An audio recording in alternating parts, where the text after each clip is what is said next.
for somebody who comes and they're in that middle of the bell curve, they come to our office and they say, well, yes, I've been on these medications for this long. My blood sugar range is here.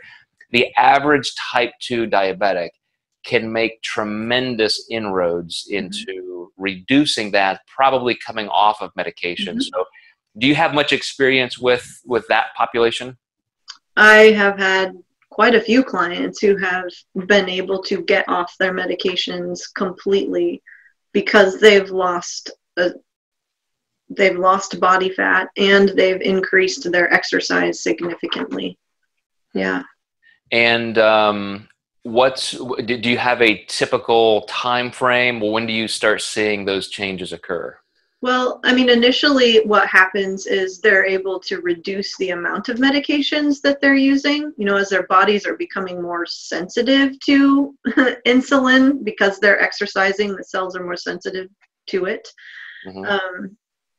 Gosh, I've had clients be able to get off of medications within 6 months because things happen incredibly quickly as the body begins to adapt to more activity and loss of body fat. And so.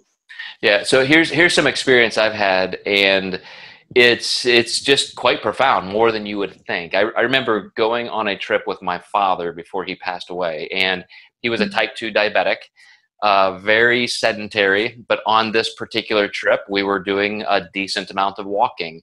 And so even a guy on a cane who had to sit down about every 20 feet, he would check his blood sugar every morning, doctor's orders.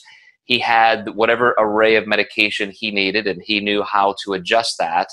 And every single day on this trip, when he would check his blood sugar in the morning, it was almost half of what it was the day before. And I mean, you're talking about going from like 800 to 400 to 200 to 150.